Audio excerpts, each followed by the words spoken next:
seguimos aqui nesse capítulo 1 de quantização de energia para explicar a radiação de corpo negro.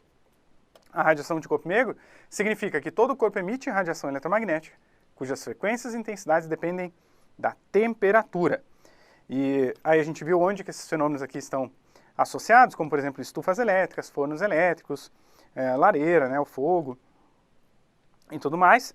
Vimos a definição de um corpo negro, que é um objeto absorvedor e emissor ideal de radiação.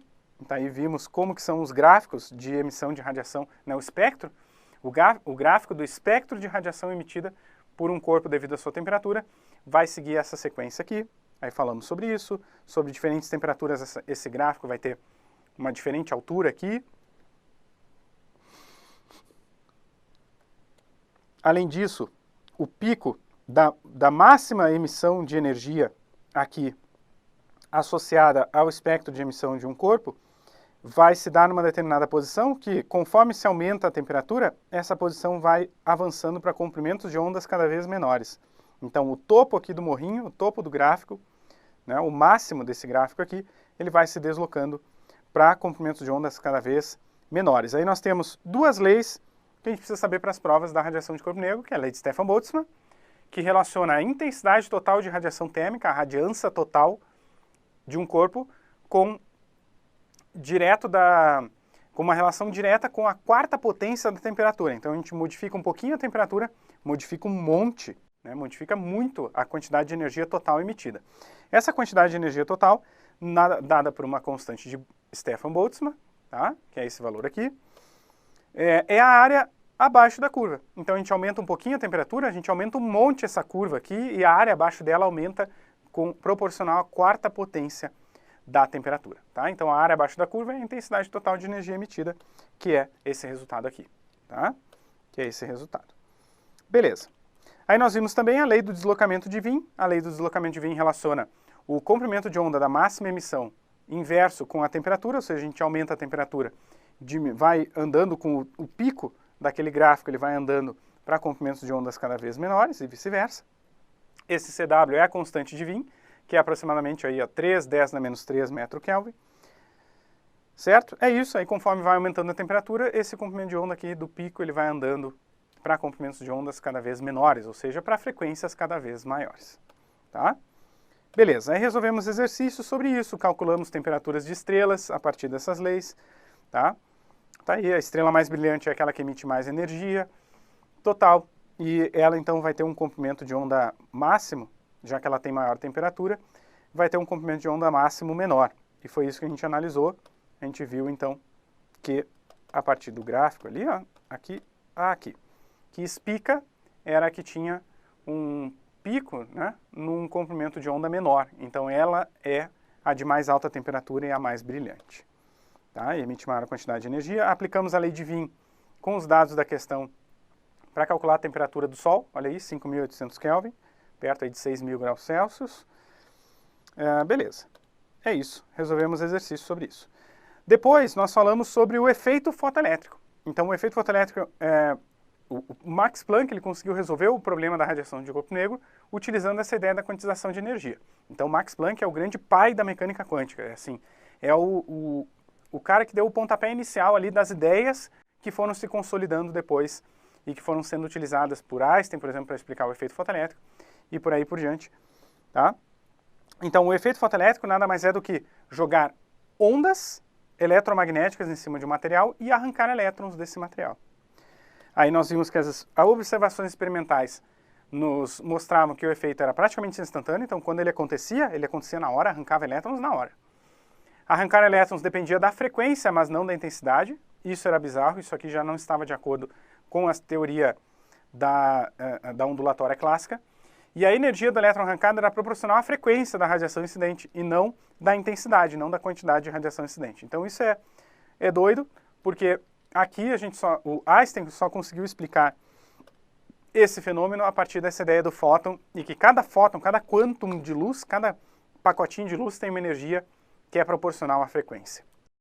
Para tudo, se essa aula está te ajudando, não se esquece de deixar o like, galera. Isso ajuda muito o canal a crescer aqui na plataforma. E claro, né? compartilha esse vídeo também e ativa o sininho com todas as notificações. Deixe aí também o seu comentário, tá bom? Nem que seja um boa tarde, boa noite, professor, gostei da sua aula ou não gostei. E aí, se não gostou, deixa um dislike também. Mas assiste até o final, tá bom? Aguenta que vai dar bom. É nóis, galera. Até a aprovação. Certo? Então, é isso. Utilizando essas ideias de Planck, Einstein fez uma proposta. A gente precisa imaginar a luz como um conjunto de bolinhas de energia, de pacotinhos de energia. E esses pacotinhos de energia, se cada um desses pacotinhos de energia, cuja energia é dada pela lei de Planck, que é diretamente proporcional à frequência, se cada pacotinho de energia tiver energia suficiente para arrancar um elétron de um determinado material, então cada material também vai ter um valor mínimo de energia exigido para poder que um elétron seja arrancado dele, mas o fato é que cada elétron arrancado vai ser arrancado por um fóton. E cada fóton vai ter uma energia que é diretamente proporcional à frequência da luz na qual ele está associada. Então, fótons de ondas eletromagnéticas de frequências maiores, eles têm mais energia concentrada, eles vão atingir o material e vão arrancar elétrons desse material. Tá? Então, se joga uma luz de baixa frequência e essa luz de determinada frequência não ejeta elétrons, não adianta jogar mais luz dessa mesma frequência que não vai ejetar elétrons de nenhum jeito. Por quê? Porque o fato de arrancar um elétron ou não depende da energia de cada fóton associado à luz, e não a quantidade de luz. A quantidade de luz é a quantidade de fótons. E a energia de cada fóton depende da frequência da luz daí. Então é a frequência que vai ser determinante para arrancar elétrons ou não, e não a quantidade de luz que tem chegando aqui. Logo, luz com frequência suficiente para ejetar elétrons, tá aí, nós arrancamos alguns elétrons. Se a gente botar mais luz dessa, a gente arranca mais elétrons. Ou seja, a quantidade de luz, a intensidade de luz, está relacionada com a quantidade de fótons que podem arrancar elétrons. Cada fóton pode arrancar um elétron, só que se vai arrancar um elétron ou não vai depender aí da frequência da luz que está ali incidida. Essa foi a solução então proposta por Einstein. A proposta é essa, que o efeito é colisional, por isso que ele é instantâneo. Então o fato do efeito ser praticamente instantâneo é porque ele é colisional. É como se um fóton batesse ali e arrancasse um elétron. Tá? A energia mínima para um fóton arrancar um elétron é chamada de função trabalho do material. Então, Einstein chamou de função trabalho de um material essa energia mínima, esse pedágio que tem que ser pago para poder um fóton arrancar um elétron do material. E a energia do elétron ejetado vai depender da energia do fóton incidente e da função trabalho do material, ou seja, pela diferença entre esses dois valores. Porque a energia do fóton é a energia recebida pelo elétron. A função trabalho do material é a quantidade de energia que o elétron que recebeu o fóton precisa deixar no material para poder sair.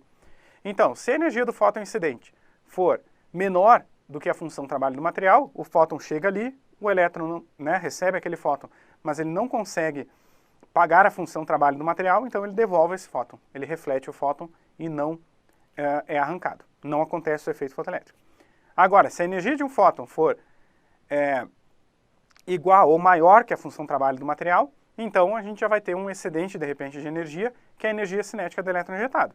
Quanto mais alta a frequência da luz incidente, mais energia concentrada tem o fóton e mais troco, ou seja, mais sobra de energia o elétron vai ter quando ele pagar a função trabalho para sair do material, que é como se fosse a fiança para se liberar do material, para se liberar da cadeia aqui, que seria o material. Certo? Então a energia de cada fóton é HF e os resultados. O efeito ocorre se a energia do fóton incidente for igual ou maior que a função trabalho do material. O efeito não ocorre se a energia do fóton incidente for menor que a função trabalho do material. E um fóton somente pode arrancar um elétron. Tá? Essa proposta, então, de Einstein nos levou a essas ideias aqui. Um fóton pode arrancar um elétron, de maneira que a energia de um fóton é dada por HF, conforme a proposta de Planck. A função trabalho do material é dada por H vezes a frequência mínima de uma luz para arrancar elétrons desse material. Então, cada material vai ter um valor diferente para a função trabalho. E a energia do elétron arrancado é a massa, velocidade do elétron ao quadrado sobre 2. Energia cinética, energia de movimento do elétron. Tá? Então, essa energia de movimento do elétron é igual à energia recebida, que chega do fóton, descontada da função trabalho do material. Que é isso aqui que a gente escreveu aqui. Então, essa é a equação de Einstein para a solução do problema fotoelétrico, do efeito fotoelétrico. E é isso, a energia de cada fóton é proporcional à frequência da onda incidente, a quantidade de fótons incidentes é proporcional à intensidade da luz, e a quantidade de elétrons arrancados é proporcional à intensidade da radiação. Então, assim, se uma determinada luz de determinada frequência não arranca elétrons, não adianta jogar mais dessa luz que não vai arrancar nunca elétrons do material. Agora, se uma luz, por mais fraquinha que seja, já tem cada fóton energia suficiente para arrancar elétrons, vai acontecer o efeito fotoelétrico, e se eu jogar mais luz dessas em cima do material, eu vou arrancar mais elétrons. Então, a quantidade de elétrons está associado à intensidade da luz, e a intensidade da luz está associada à quantidade de fótons, não à energia de cada um deles. A energia de cada fóton, que vai interagir com cada elétron do material, com um elétron do material, está relacionada à frequência. Essa é a solução de Einstein para o efeito fotoelétrico. Aí nós resolvemos exercícios sobre isso, fizemos cálculos de energias para fótons, fizemos cálculos de energia cinética do elétron arrancado, que ele pode ser chamado de fotoelétron, e resolvemos essa questão aqui. Certo? Foi isso.